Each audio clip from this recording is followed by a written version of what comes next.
Hello guys, how are you? Mais uma vez aqui pra gente conversar hoje sobre alguns erros que a gente comete quando a gente começa a aprender inglês. São os erros de iniciantes. Então fiquem até o final para você aprender algumas dicas para não cometer mais esses erros, porque provavelmente você comete ou já cometeu. E aí a gente tem uma tendência, quando a gente não é corrigido, a gente acaba levando esse erro muito além. Então, às vezes, você pode não ser iniciante, mas você pode estar cometendo esses erros. Me segue aqui, vamos até o final e veja. Peraí. Antes da gente começar, segue o canal, se inscreve, dá um like, tá? Só pra gente ficar mais amigo, beleza? Vambora, partiu! Então, vamos começar aí com alguns erros que a gente comete, que a gente já cometeu e que a gente precisa entender que não pode mais cometê-los. Então, vamos para o primeiro. O primeiro é a gente achar que a gente pode falar frases sem sujeito. Oi, Alessandra, como é que é falar frase sem sujeito? Como assim? Vamos lá. Se a gente estiver falando em português, a gente fala assim, vamos supor, você gosta de estrogonofe? Gosto, adoro. Você não fala eu gosto, eu adoro. Então, em português, a gente tem a tendência a usar o verbo sem o sujeito. Mas por que a gente faz isso? Porque quando eu falo adoro, gosto, esse verbo está conjugado com o pronome eu. Então, se você fala ela gosta, ela adora, gosta, adora, já está conjugado para o pronome ela. O que não acontece em inglês. Por quê? Porque em inglês, vou dar o exemplo do verbo love. Eu falo, eu conjugo I love, you love, they love, we love. Então, se eu começar a frase com love, eu não sei se é I, you, they, porque o love só vai mudar para he, porque vai ser loves.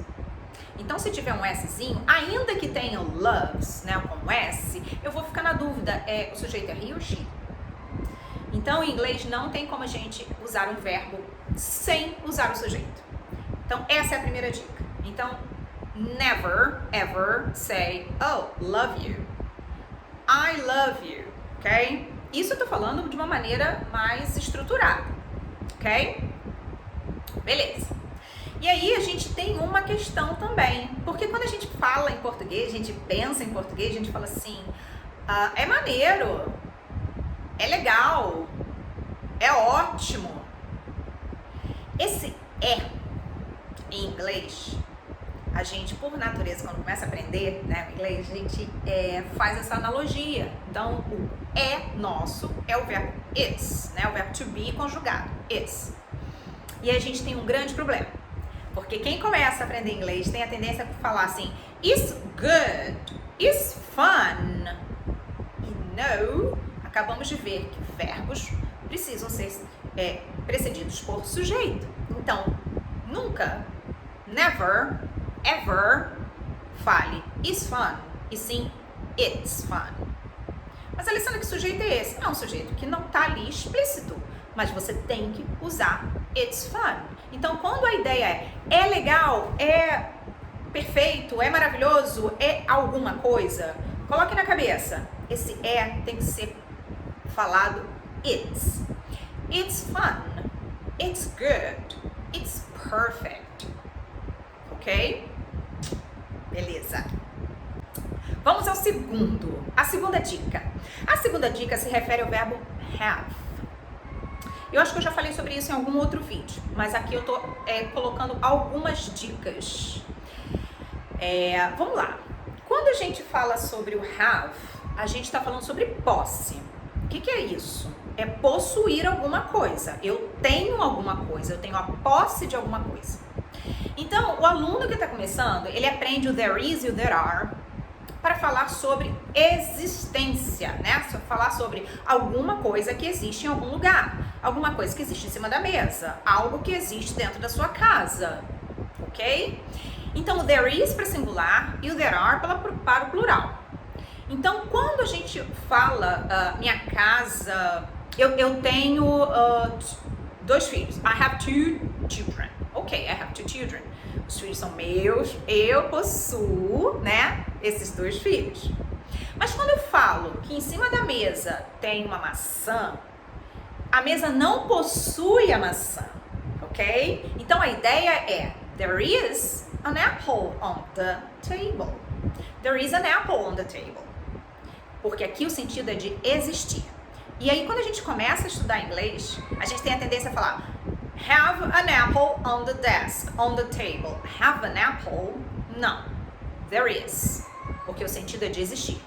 Se vocês estiverem ouvindo um miadinho no fundo, é o meu gato que está preso ali para não atrapalhar. Mas ele acaba atrapalhando porque ele não para de miar. Ok, forget it. Entenderam? Vamos lá, mais um exemplo. Vamos supor que você fale que lá na sua casa tem 4 banheiros. So, there are 4 bathrooms in my house. There are 4 bathrooms in my house. Hoje em dia, a gente ouve muito a pessoa falar my house has 4 bathrooms, ok? Tá errado? No contexto não, e virou uma coisa muito coloquial falar my house has 4 bathrooms.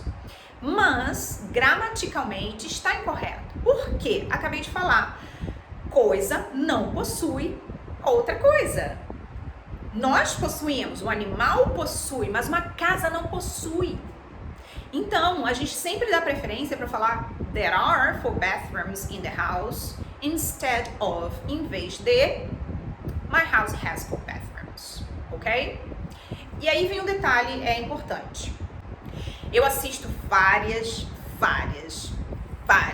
séries de TV, onde todos os falantes lá, e isso é série, gente, não é pessoa falando na rua.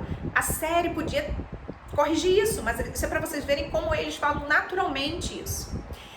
E aí eles falam assim, there's many problems. There's many problems. Né? Em vez de eles falarem there are many problems, afinal de contas, problems está no plural, eles usam o there is no singular. E isso dói o meu ouvido profundamente. Mas, ok, eles estão falando e não estão mais coloquialmente, isso acaba ficando, não é correto, aceitável, né? Mas tome muito cuidado. Eu acho que é importante quando a gente assiste uma série, a gente ter essa capacidade de olhar os erros e avaliar. É um erro gramatical? Sim, mas coloquialmente, todo mundo já fala, ok? Vamos para a próxima. Quando a gente começa a aprender inglês, a gente sempre começa do básico, né? O tal do verbo to be pra lá e pra cá, todo momento verbo to be. Ok. E aí, quando a gente começa a aprender o simple present de outros verbos, que não seja verbo to be, o aluno tem a tendência a falar I'm like, I'm go, I'm wake up. Então, tome muito cuidado para não falar esse am quando forem falar de você, de vocês, fazendo alguma ação. Então, I'm like, I like, I go, and not I'm go, ok? Isso é vício. E se a gente não trabalhar a correção desse vício, você vai chegar lá no final, no dito avançado, intermediário, falando I'm. E não é legal, ok? Próximo. A próxima dica é sobre o pronome it. E quando eu falo pronome, é porque eu estou dizendo que esse pronome é um pronome objeto. Eu não estou falando do it como sujeito, eu estou falando do it como objeto de verbo. Então, por exemplo, eu falo assim, I like chocolate. Se eu quiser substituir chocolate, eu vou falar I like it. I like it. Ok? I like it. Só que, mais uma vez, se a gente raciocinar em português, a gente vai ver que a gente fala assim, alguém pergunta pra você, você gosta de chocolate? Você fala assim, adoro. Você fala, adoro chocolate? Não, você fala, de que maneira? Bem simples, adoro. Em inglês a gente tem um problema aí, porque se eu perguntar, do you like chocolate? Quais são as possíveis respostas? Você vai dizer, love, I love it, I love chocolate. E quais dessas estão corretas? O correto é dizer, I love it, I love chocolate. Então, se você não quiser substituir o chocolate, você pode falar I love chocolate. Se quiser substituir, I love it. Mas never, ever, I love. Porque fica faltando o complemento. Love what? Chocolate. Então coloca it. Você não quer ficar repetindo chocolate. Ok? Espero que vocês tenham entendido as dicas de hoje. Percebam o que vocês fazem de errado ainda. Tentem consertar. Ou se já estão mais avançados, mas cometem ainda, então deem aí uma reorganizada nessas maneiras da gente falar, pra gente não cometer esses mesmos erros, tá? Então, gente, se você chegou até o final e se você gostou, curte, comenta. E não custa nada se inscrever no canal para ajudar a Teacher Alessandra aqui a empurrar, né, a disseminar esse conteúdo aí para outras pessoas. Se vocês quiserem, mandem o vídeo para alguém, tá bom? Ok, guys, so thank you very much. See you. Bye.